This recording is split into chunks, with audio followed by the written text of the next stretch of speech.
함께 나눌 말씀 에베소서 3장 14절부터 21절까지 말씀입니다.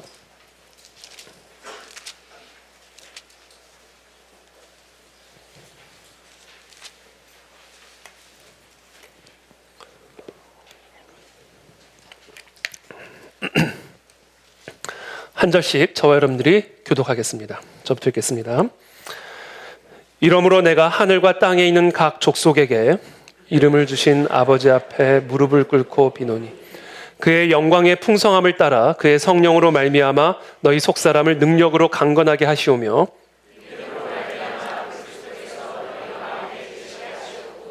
너희가 사랑 가운데에서 뿌리가 박히고 터가 굳어져서 능히 모든 성도와 함께 지식에 넘치는 그리스도의 사랑을 알고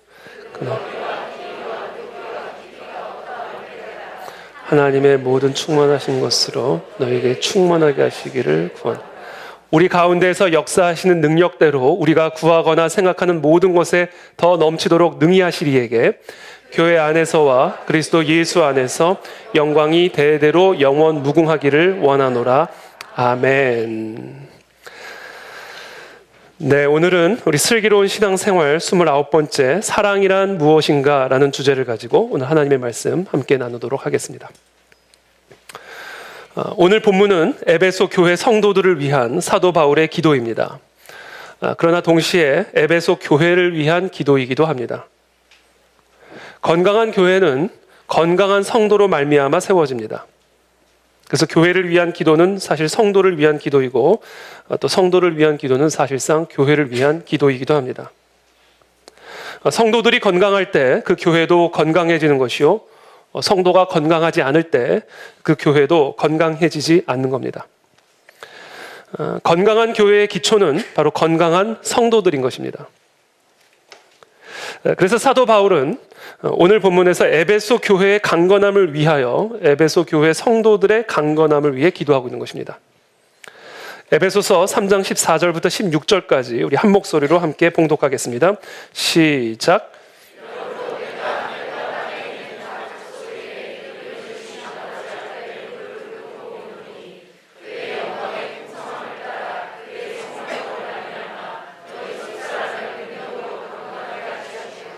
네, 내가 하늘과 땅에 있는 각 족속에게 이름을 주신 아버지 앞에 무릎을 꿇고 비노니 아주 간절하게 기도하노니 그의 영광의 풍성함을 따라 그의 성령으로 말미암아 너희 속사람을 능력으로 강건하게 하시오며.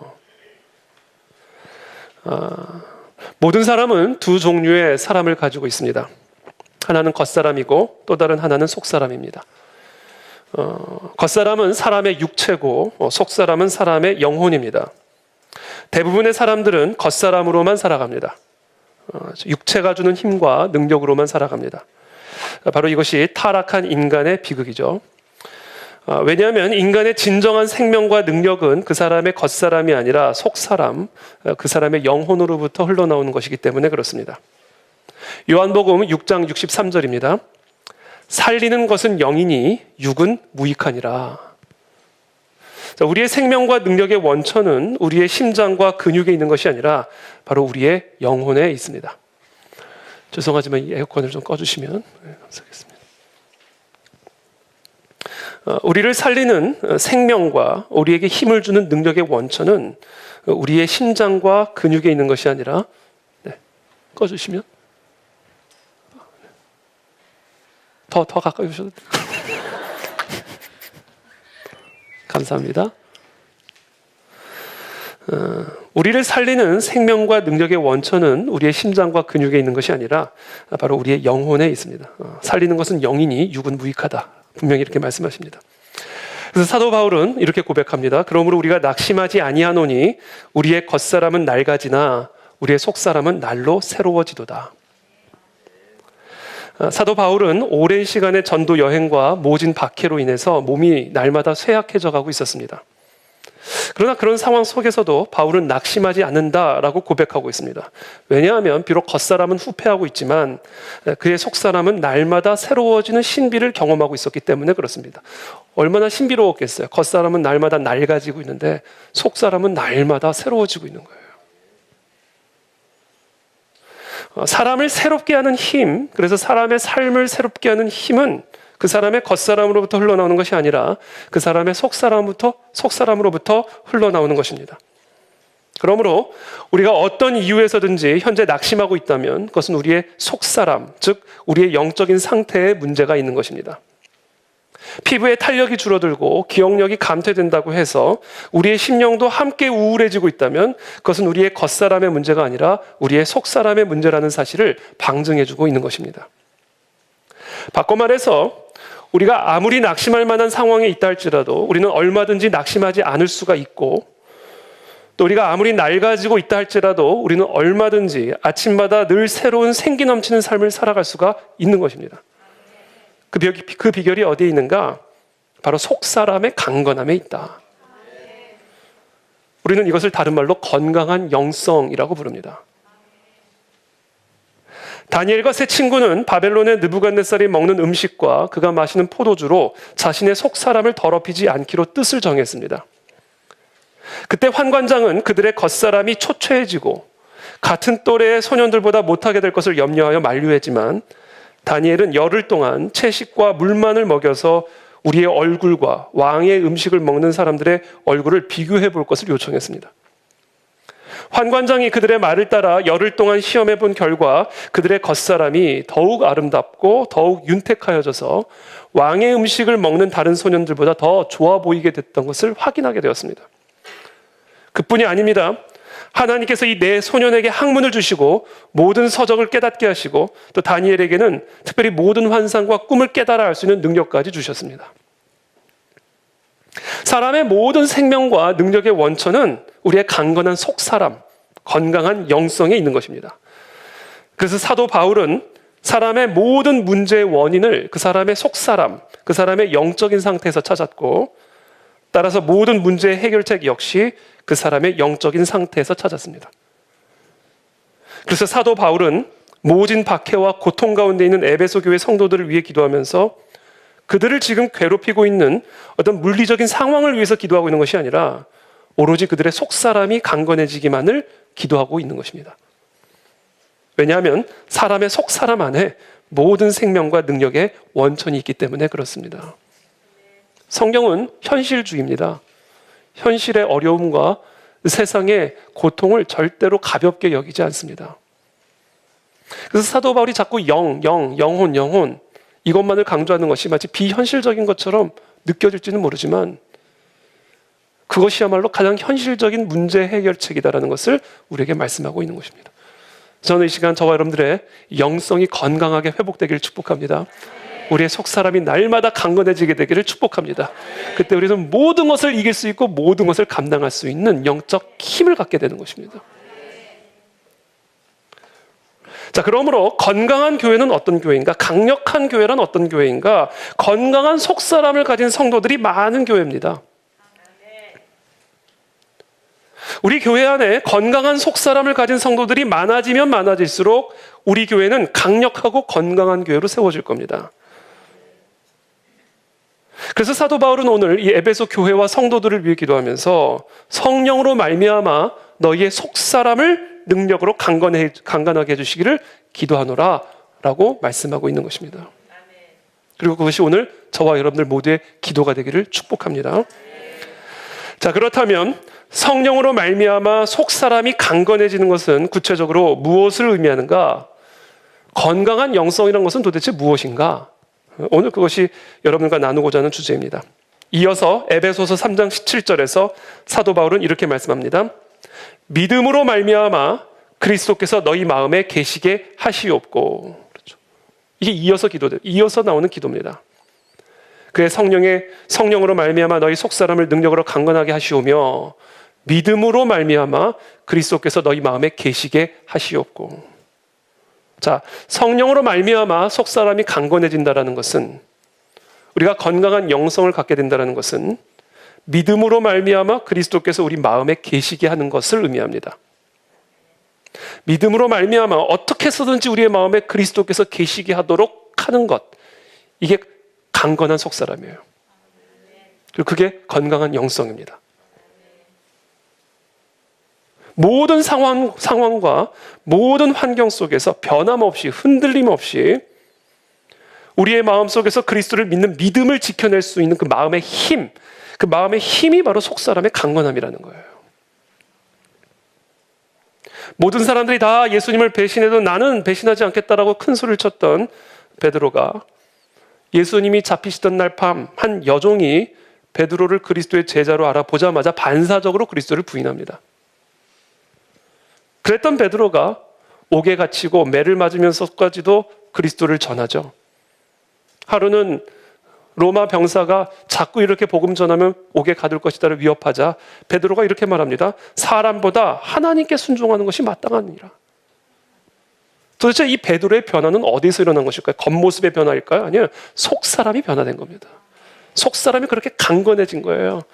한 여종 말 앞에서도 예수님을 부인했던 그런 종류의 속사람이 이제는 칼 앞에서도 감옥 앞에서도 그리스도를 증언하고 하나님께 순종하는 일을 마다하지 않는 그런 강건한 속사람을 갖게 된 겁니다. 모든 상황과 모든 환경 속에서 죽음을 이기시고 부활하신 그 그리스도를 흔들림 없이 믿는 그 믿음을 지켜낼 수 있는 힘, 그게 바로 속사람의 강건함이다. 자, 이것을 조금 더 구체적으로 표현하자면 모든 상황 속에서 우리의 마음에 그리스도를 믿는 믿음을 지켜내는 힘이란 모든 상황 속에서 모든 환경 속에서 내 안에 내주하고 계시는 그리스도와 교제할 수 있는 힘을 의미합니다. 왜냐하면 믿음이라고 하는 것은 인격적인 교제를 통해서만 얻을 수 있는 것이기 때문에 그렇습니다. 그러므로 모든 상황과 모든 환경 속에서 내 속 사람 안에 내주하고 계시는 예수 그리스도를 믿는 그 믿음을 지켜내는 힘은 어떤 상황과 환경 속에서도 내 속 사람 안에 내주하고 계신 그리스도와 친밀한 인격적인 교제를 나눌 수 있는 힘을 의미하는 거예요. 바로 이 힘이 사도 바울이 지금 말하고 있는 속 사람의 강건함입니다. 전 이런 속 사람의 강건함을 갖게 되기를 축복합니다. 그런데 이 인격적인 교제, 예수 그리스도의 친밀한 이 인격적인 교제 가장 중요한 기초가 있어요. 그건 바로 대화입니다. 대화를 통해서 인격적인 교제가 가능한 겁니다. 이 대화라고 하는 것은 말을 하고 듣는 겁니다.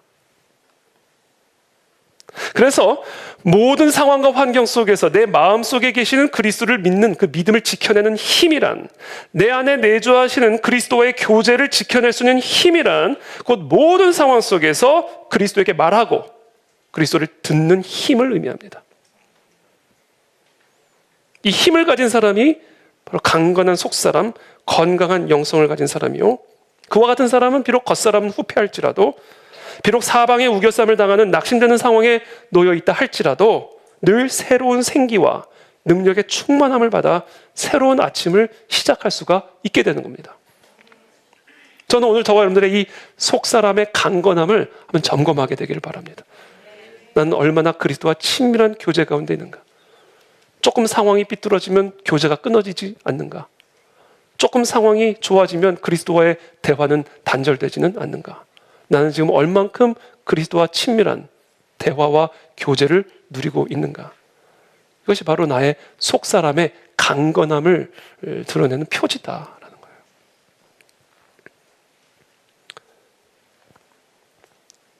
우리가 건강한 영성을 유지할 수 있는 비결은 내 안에 계신 그리스도와 끊임없이 대화가 이루어지게 하는 겁니다.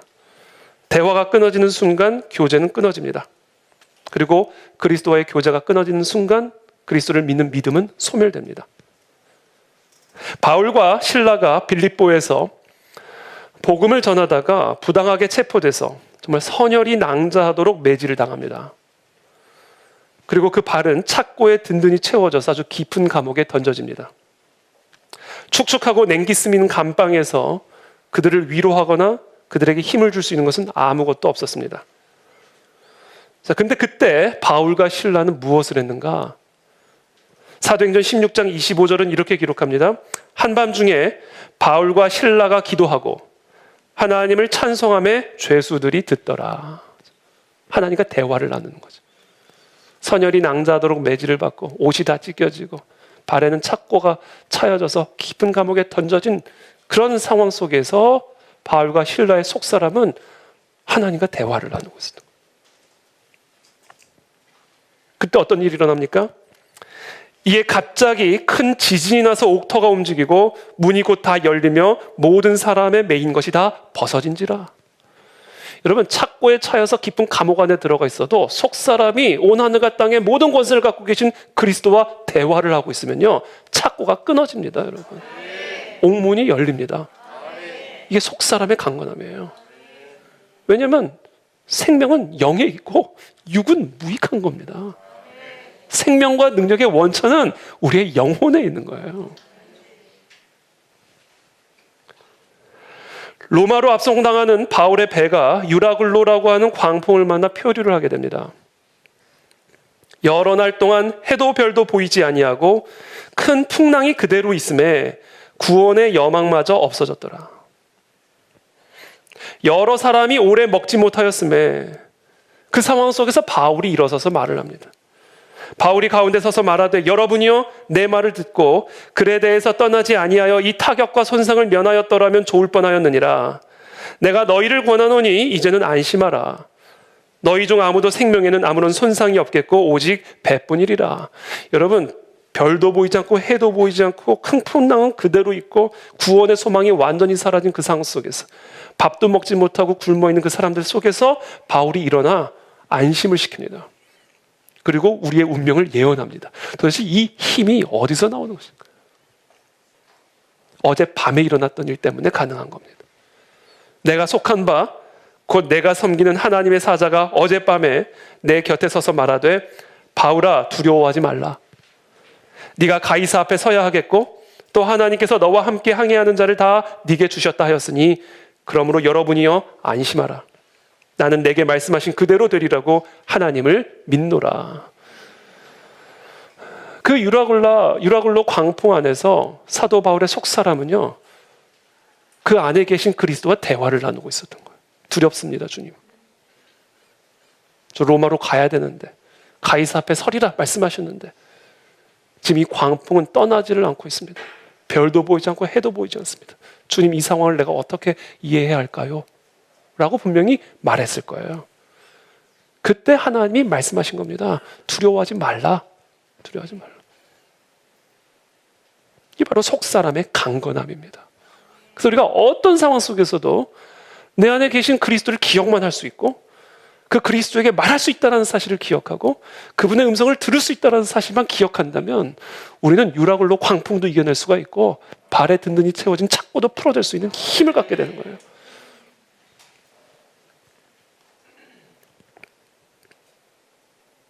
그와 같은 대화를 위해 하나님이 허락하신 영적인 수단이 있는데 그게 바로 기도와 말씀입니다. 이 두 가지 수단 외에 우리가 예수 그리스도와 인격적인 교제와 대화를 나눌 수 있는 다른 길은 없습니다. 그리스도와의 인격적인 대화가 우리 안에 자주 일어나면 우리의 영성은 살아나는 것이고 그렇지 않으면 우리의 영성은 죽어가는 거예요. 많은 분들이 그런 얘기를 해요.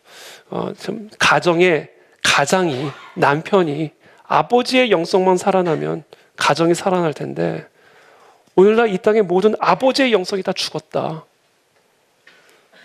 그건 아버지이기 때문에 죽은 게 아니에요. 아버지가 너무 바빠서, 세상 일로 너무 바빠서, 세상에 너무 깊이 빠져있기 때문에 내 안에 계신 그리스도와 인격적인 교제를 중단했기 때문에 그래서 영성이 죽은 겁니다. 제가 가만히 생각해 보니까 그래요. 아버지들은 다 세상 일. 그러니까 아버지의 영성이 다 죽은 거예요. 맞아요. 아버지의 영성이 살아야 가정이 삽니다. 그러면 아버지들이 지금보다 더 기도해야 돼요. 아버지들이 더 말씀을 묵상해야 됩니다. 그래야 아버지의 영성이 살아납니다. 아버지의 영성이 살아나야 가정이 살아나고 교회가 살아나고 나라가 살아나는 거예요. 그래서 저는 특별히 오늘 어버이날을 맞아, 물론 어머니도 마찬가지죠. 어머니도 기도 안 하면 어머니도 영성 죽는 거. 어머니라고 영성 좋고 아버지라고 영성 나쁜 건 아니니까. 저는 오늘 특별히 어버이날을 맞아 우리 모두가 영적인 아비요, 영적인 어미로 우리의 가정 안에, 교회 안에, 나라와 민족 안에 세워지기 위해서 내 안에 계신 예수 그리스도의 친밀한 교제를 회복하시기를 축복합니다. 기도와 말씀 외에는 이런 유는 나갈 수가 없는 겁니다. 그래서 내 안에 계신 그리스도와 얼마나 친밀한 인격적인 교제와 대화가 이루어지고 있는가, 그것이 바로 그 사람의 속사람의 강건함을 확인할 수 있는 표지입니다. 자, 건강한 속사람의 또 다른 표지이자 가장 결정적인 표지가 있는데 그건 바로 사랑입니다. 사랑. 그 사람의 마음속에서 그리스도와의 친밀한 교제가 이루어지고 있다면 그 사람의 마음속에는 반드시 사랑이 있습니다. 그래서 그 사람의 속사람이 강건한지 아닌지, 그 사람의 영성이 건강한 영성인지 아닌지를 확인할 수 있는 가장 결정적인 표지는 바로 사랑이에요. 사랑이 있는가? 사랑하는가?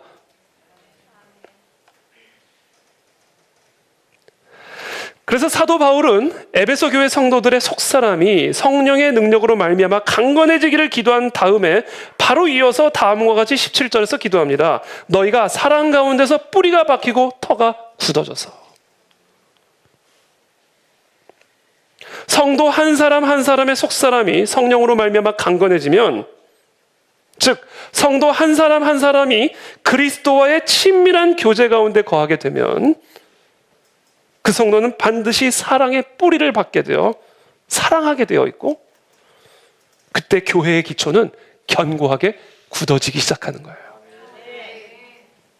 이게 너희가 사랑 가운데서 뿌리가 박히고 터가 굳어지기를 기도하는 것이죠. 아주 중요한 영적인 원리를 사도 바울은 설명하고 있는 겁니다. 우리의 속사람이 강건하여 그리스도와 친밀한 교제를 이루게 되면 우리는 자연스럽게 사랑의 뿌리를 받게 되고, 성도 한 사람 한 사람들이 그렇게 건강한 영성으로 강건한 속사람으로 사랑의 뿌리를 내리면 교회의 기초는 견고하게 굳어지기 시작한다. 한마디로 교회의 기초는 성도들의 사랑에 있다.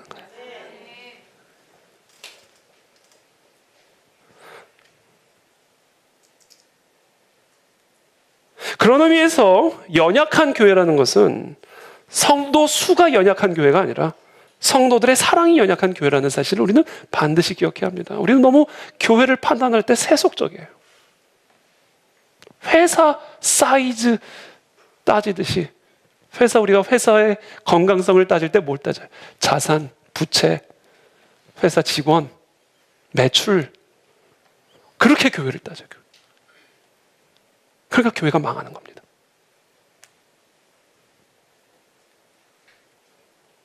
우리가 그 교회가 건강한 교회인지 연약한 교회인지를 판단할 때는 이걸 가지고 판단해. 그 교회 성도들이 사랑하는지 아닌지. 사랑이 연약하면 그 교회는 연약한 교회고요, 사랑이 강하면 그 교회는 강한 교회예요. 왜냐하면 교회의 기초는 사랑이기 때문에 그래요.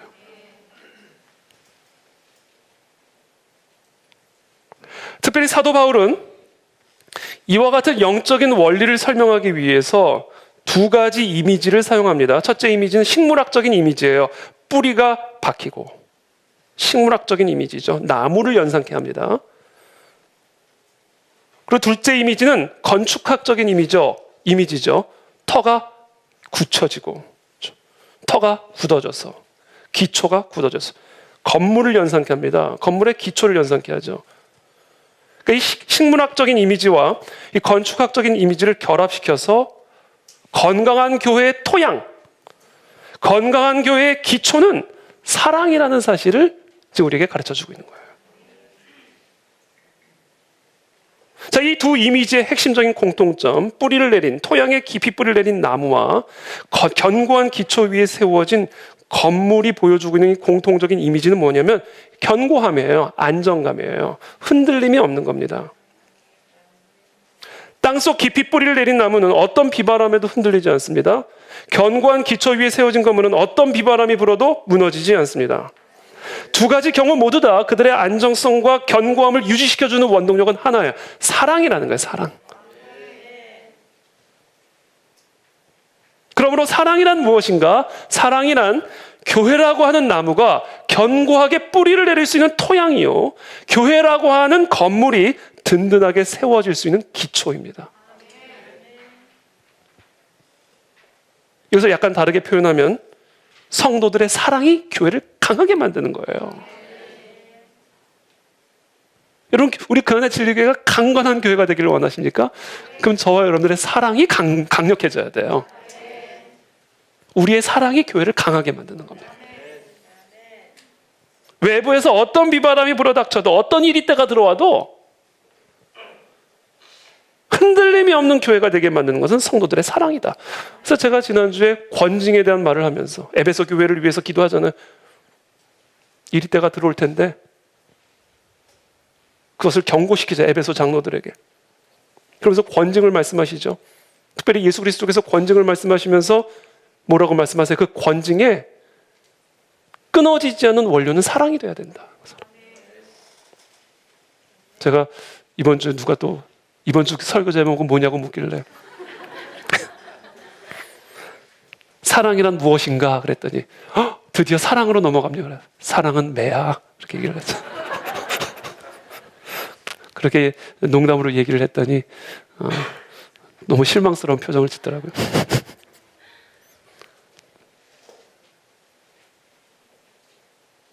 자, 사랑이란 교회, 그러니까 교회라고 하는 나무가 견고하게 뿌리를 내릴 수 있는 토양, 교회라고 하는 건물이 든든하게 세워질 수 있는 기초는 바로 사랑이다. 그래서 우리가 사랑하면 교회는 강해집니다.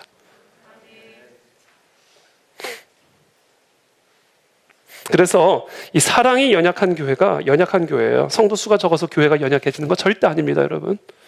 교회 재정이 연약해져서 교회가 연약해지는 게 절대로 아니에요. 사랑이 있는 교회가 강한 교회고 사랑이 없는 교회가 연약한 교회예요. 여러분 한번 잘 생각해 보세요. 여러분, 세상에 사랑보다 강한 거 있습니까?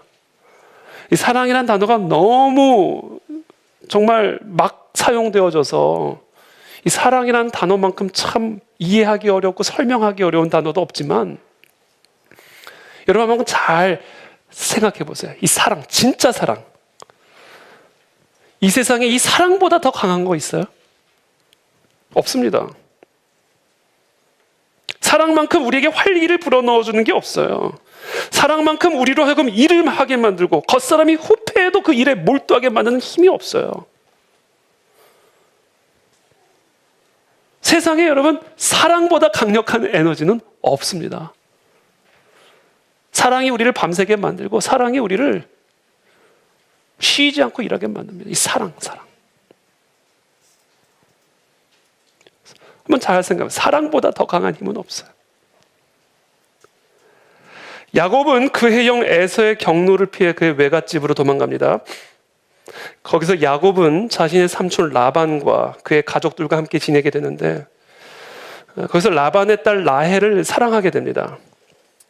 그래서 라헬과 결혼하는 조건으로 7년간 라반을 위해서 일하겠다 제안을 하죠. 그래서 그렇게 7년 동안 라헬과 결혼하기 위해서 보수도 받지 않고 열심히 일을 합니다. 그러나 라반은 약속한 7년이 지난 후에 라헬을 주지 않고 라헬의 언니 레아를 아내로 줍니다. 그리고는 다시 7년을 더해서 결국은 라헬과 결혼하기로 결정을 하죠. 14년을 일한 거예요. 창세기 29장 20절에 보면 이렇게 기록합니다. 야곱이 라헬을 위하여 7년 동안 라반을 봉사하였으나 그를 연애하는 까닭에, 그를 사랑하는 까닭에 7년을 수일같이 여겼더라. 여러분, 사랑이라고 하는 힘은요, 7년을 7일처럼 만듭니다. 이게 사랑, 이보다 더 위대한 힘이 있어요? 돈도 그런 힘은 없습니다. 돈도요, 7년은 7년이에요. 근데 7년을 7일처럼 만드는 힘이 사랑에게 있다니까요. 7년 섞고 7년 더 할 수 있는 힘이 사랑에게 있다니까요. 그러니까 세상에 사랑보다 더 강한 힘은 없어요.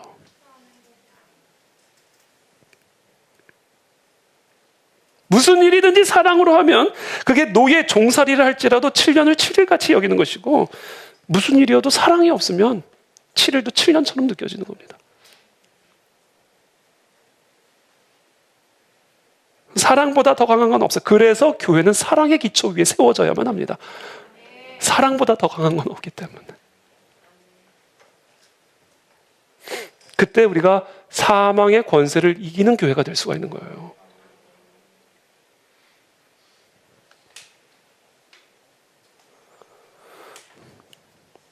그러므로 교회가 성장한다라는 거, 교회가 도약한다라는 거, 이것은 뭐 교회 성도 수가 도약을 하고 교회 사이즈가 도약을 하는 것을 의미하는 게, 이건 본질적인 의미가 아니에요. 교회가 도약한다라는 것, 교회가 성장하는 것의 본질적인 의미는 성도들의 사랑이 도약하는 것을 의미하는 겁니다. 성도들의 사랑이 성장하는 것을 의미하는 것이죠. 사도 바울은 바로 에베소 교회를 위해서 그거를 기도하는 겁니다. 속사람이 강건하여져서 어떻게 해서든지 그리스도께서 너희 마음 가운데 계시도록 힘을 쓰고, 그렇게 되면 반드시 너희가 사랑 안에 뿌리를 받게 될 텐데, 그때 비로소 너희의 교회의 기초는 견고하게 굳어질 것이다. 그거를 위해서 지금 기도하고 있는 겁니다. 자, 그렇다면 성도들의 사랑은 어떤 사랑이 되어야 되는가? 건강한 교회의 기초가 되어지는 성도의 사랑이란 어떤 사랑인가? 어느 날 한 율법사가 예수를 시험하기 위해 다음과 같은 질문을 던집니다. 선생님, 율법 중에서 어느 계명이 가장 큰 계명입니까? 그러자 예수님이 대답하십니다. 네 마음을 다하고 목숨을 다하고 뜻을 다하여 주 너의 하나님을 사랑하라. 여러분, 건강한 교회의 기초가 되어지는 성도의 사랑의 가장 핵심과 시작은 바로 하나님을 향한 성도의 사랑입니다. 우리의 영성이 건강하게 성장하고, 그래서 우리의 교회가 건강하게 성장하고 도약하기 위해서는 하나님을 향한 우리의 사랑이 성장해야 돼요. 더 마음을 다하여 하나님을 사랑하던 사람들은 이제 목숨을 다하여 하나님을 사랑해야 하고, 목숨을 다해서 하나님을 사랑한다고 하는 사람들은 이제 자기 뜻을 목숨 걸고 버리고 하나님 뜻 따라 나아갈 수 있는 뜻을 다한 사랑으로 나아가야 되는 거예요.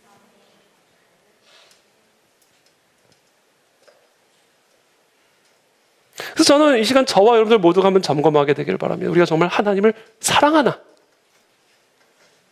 진짜 하나님을 사랑하는 마음을 갖고 있나?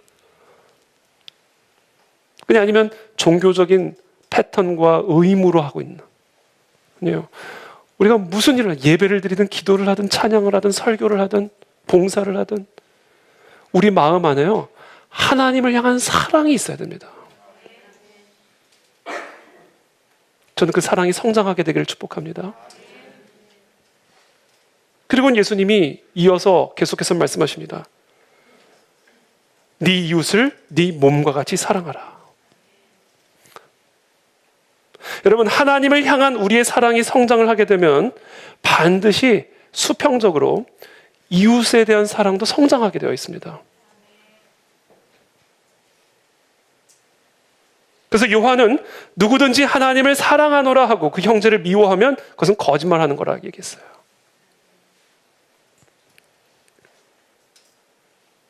교회의 성장은 곧 사랑의 성장입니다. 사랑의 성장은 곧 하나님을 향한 사랑이 성장을 하고, 더 나아가 이웃을 사랑하는 성장으로 나가야 돼요. 근데 이 이웃을 사랑하는 이 사랑이 어디까지 성장해야 되는가? 원수까지 사랑하는 단계로 나가야 된다는 거예요. 저는 이걸 한동안 그냥 과장으로만, 원수를 어떻게 사랑해? 그만큼 사랑하라는 얘기지. 아니에요. 성전의 기초는 원수까지 사랑하는 사랑의 기초를 두고 견고하게 세워질 수가 있는 거다라고 말씀하는 거예요. 원수. 지금부터 다 원수를 떠올리시게 되기를 바랍니다. 원수든 왼수든.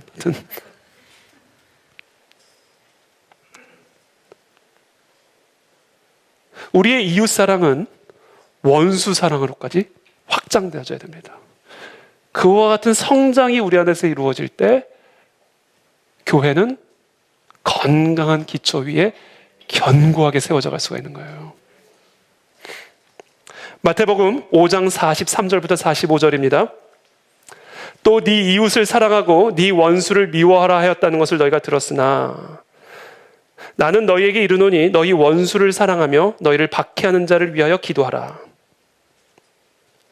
이같이 한즉 하늘에 계신 너희 아버지의 아들이 되리니 이는 하나님이 그 해를 악인과 선인에게 비추십니다.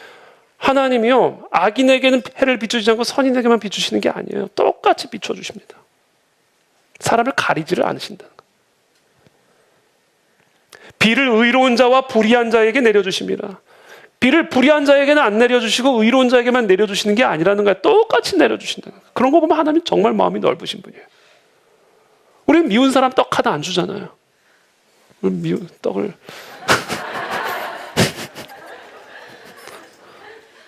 근데 하나님은 미운 사람도 똑같이 줘요. 이 하나님의 마음입니다. 이 단계로까지 우리의 사랑이 성장하지 않으면 이 교회의 기초는 건강한 기초 위에 세워질 수가 없다는 거예요. 너희가 너희를 사랑하는 자를 사랑하면 무슨 상이 있으리요? 세리도 이같이 아니하느냐? 그거는 성전의 기초가 될 수 있는 사랑이 아니야. 왜? 세리도 그렇게 하니까. 그러니까 우리가 우리를 미워하는 자까지 사랑하는 단계로 나가지 않으면 이 성전의 기초는 사랑 위에 세워질 수가 없다라는 거예요. 견고하게 세워질 수가 없다. 막 흔들린다. 계속 흔들린다는 거예요. 나를 사랑하는 사람만 사랑하고 나랑 마음에 맞는 사람만 내가 이뻐하고 나를 사랑하지 않는 사람은 나도 사랑하지 않고 나에게 무난하지 않은 사람은 나도 무난하지 않고 막 이런 식으로 사랑이 변덕스러워져 버리게 되면 교회가 건강한 기초 위에 세워질 수가 없다는 거야. 견고하게.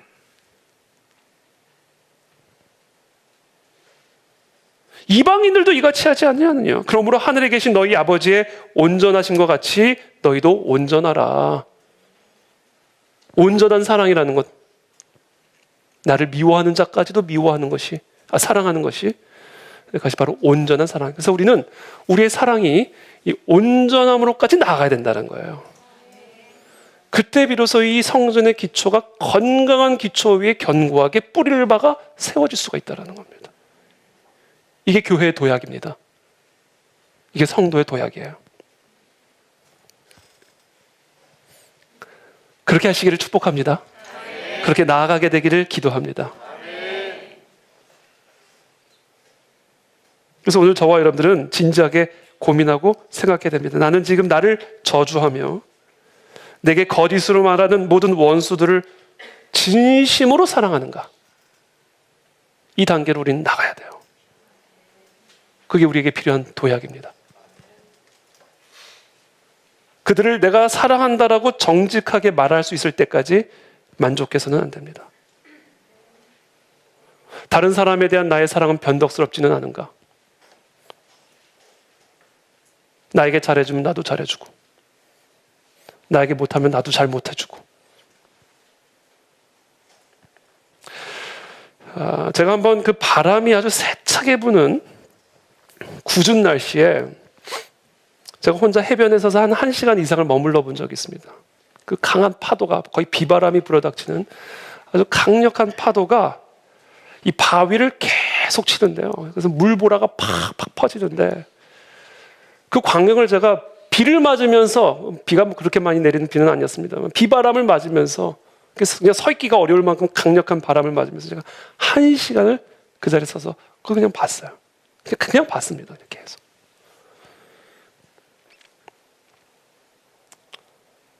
강력한 파도가 바위를 부딪힌 다음에 그 파도가 뒤로 물러갑니다. 그리고는 더 강력한 파도가 되어서 그 바위를 또 칩니다. 그리고는 파도가 돌아가서 더 강력한 파도가 되어서 동일한 바위를 또 칩니다.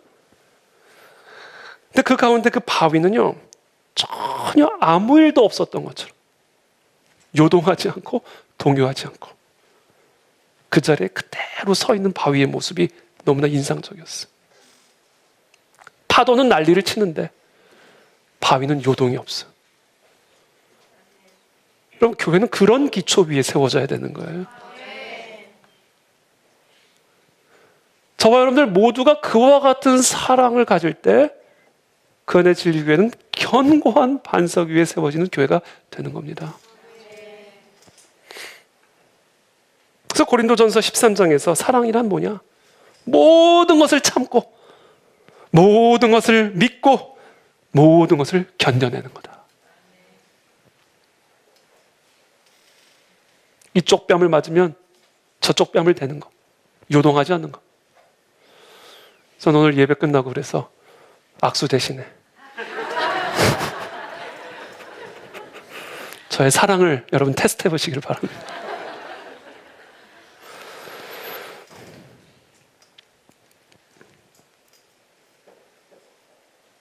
자, 그렇다면 어떻게 이와 같은 견고한 반석과 같은 바위와 같은 요동하지 않는, 어떻게 해도 변함없이 사랑할 수 있는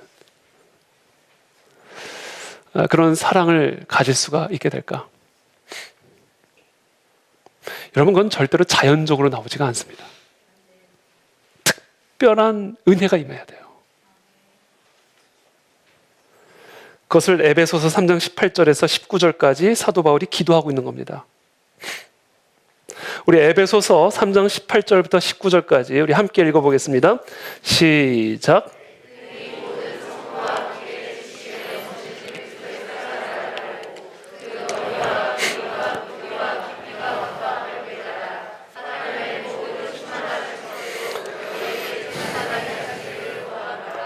아멘.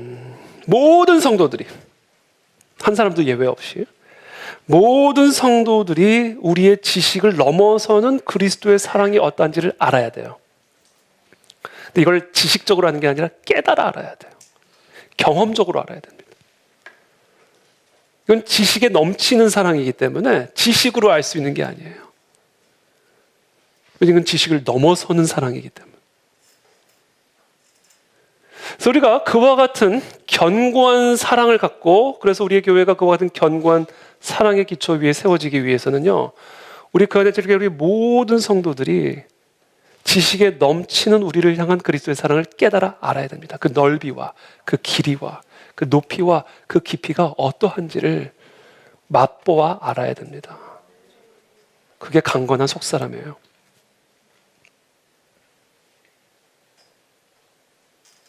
그것을 아는 일에 우리 모든 성도들이 힘을 쓰는 겁니다. 그게 우리가 교회 도약을 위한 준비입니다. 그리스도의 사랑은 모든 사람을 품을 만큼 넓고 깁니다. 사람을 가리지를 않아요. 사람을 판단하지 않아요. 사람을 재지 않아요. 누구든지 다 들어올 수 있을 만큼 넓고 길어요. 저는 지금 이 사도 바울이 그 너비와 길이와 높이와 깊이가 어떠함을 깨달아 알기를 원한다고 기도할 때, 저는 이거는 성전의 너비와 높이와 길이와 높이와 깊이를 염두에 두고 말한 거라 생각해요. 성전이라는 건물, 물리적인 건물을 비유적으로 설명하고 있다고 생각해요. 성전의 사이즈는 사랑의 사이즈라는 거예요. 이 성전의 머리가 그리스도이시니까 그리스도의 몸인 교회는 그리스도의 사랑의 너비와 길이를 가지고 있어야 된다는 겁니다. 그래서 그 너비와 그 길이를 가지고 있는 그리스도의 몸에는 누구나 다 들어갈 수 있다. 누구나 품어낼 수 있다.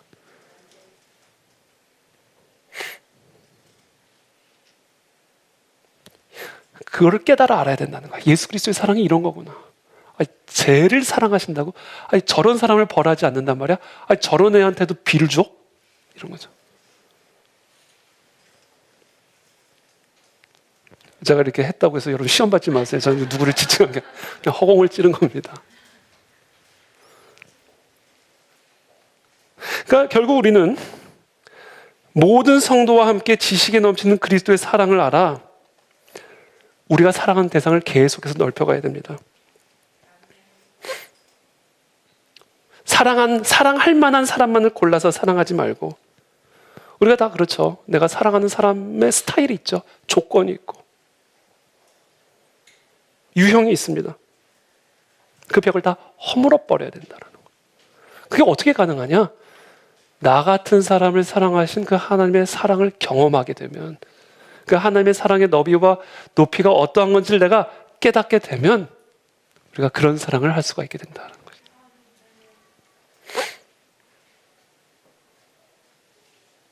그렇다면 우리가 어떻게 그와 같은 사랑을 경험할 수 있을까? 어떻게 그런 하나님의 지식에 넘치는 사랑을 경험할 수 있을까? 로마서 5장 5절에 이렇게 말씀하십니다. 우리에게 주신 성령으로 말미암아 하나님의 사랑이 우리 마음에 부은 바 됨이니.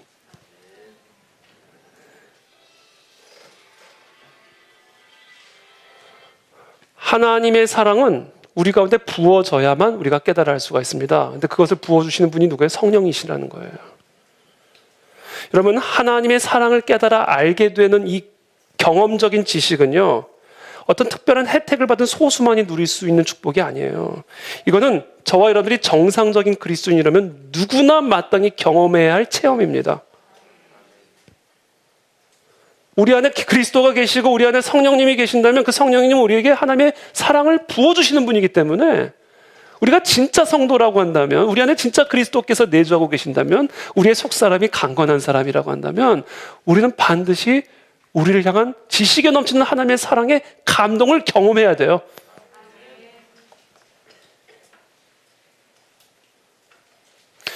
우리의 심령에 이와 같은 하나님의 사랑을 부어주시는 것은 성령의 가장 일반적이고 보편적인 사역입니다.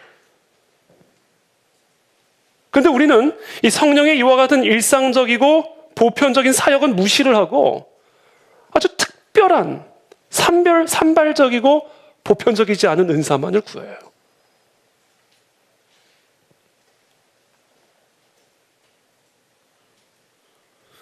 그래서 하나님 우리를 향한 그 하나님의 사랑이 부어지는 그런 성령의 사역보다 방언, 예언, 통변과 같은 이런 특별한 비보편적인 은사에 더 관심을 보입니다. 그리고 그것이 마치 부흥이나 되는 양.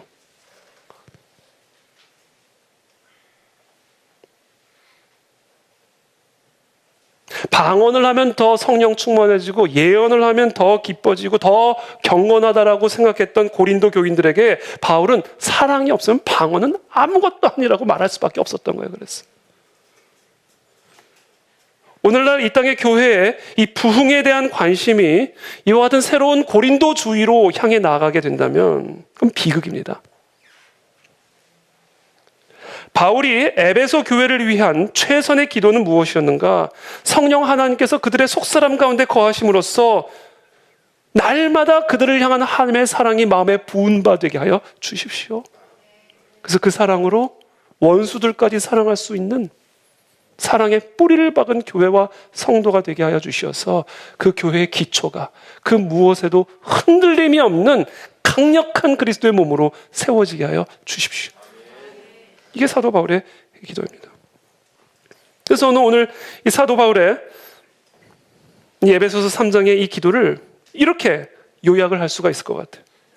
내가 아버지 앞에 무릎을 꿇고 비오니 성령으로 말미암아 너희의 속사람을 강건하게 해 주시어서 하나님의 모든 백성들과 함께 그리스도의 사랑의 넓이와 길이와 높이와 깊이가 무엇인지를 깨달아 알게 하시기를 구하노라.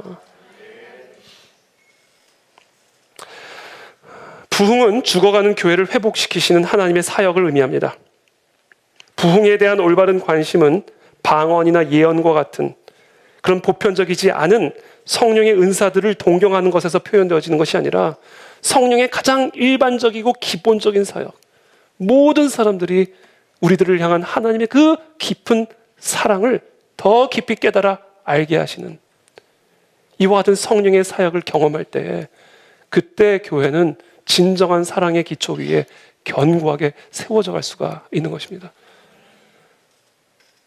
그래서 에베소서 3장 20절 21절 이렇게 기도합니다. 우리 가운데서 역사하시는 능력대로 우리가 구하거나 생각하는 모든 것에 더 넘치도록 능히 하실 이에게 교회 안에서와 그리스도 예수 안에서 영광이 대대로 영원 무궁하기를 원하노라. 아멘. 그와 같은 하나님의 사랑의 기름 부으심이 우리 모두에게 임하기를 강력하게 기도하고 있는 것입니다. 그래서 이번 에스더 금식 기도회 아직 시간이 많이 남아 있지만 우리가 지금부터 무엇을 위해 기도하기를 원하냐면 이 에스더 금식 기도, 이번 6월 에스더 금식 기도의 방향은 이겁니다. 모든 성도들의 마음에 하나님의 사랑의 깊이와 너비와 높이와, 다시 한번, 하나님의 사랑의 뭐예요? 너비와 길이와 높이와 깊이를, 저도 알아요. 더 온전하게 깨달아 알 수 있도록 우리가 금식하며 기도하는 그것이 이번 6월 에스더 금식 기도의 목적이고 의미입니다. 그래서 이번 우리 모든 성도들이, 아이들부터 어른들에게까지 에스더 금식 기도회 끝나고, 야, 나 방언 받았어, 나 예언 받았어, 나 환상 봤어, 이런 간증도 물론 좋지만 그보다, 설령 그것이 없다 할지라도 모든 성도들, 내가 하나님이 나를 얼마나 사랑하는지 내가 이제 알았어. 야, 나 같은 누구에게도 사랑을 받아본 적이 없는 나를 하나님이 얼마나 사랑하는지를 내가 정말로 깊이 깨달아 알게 됐어.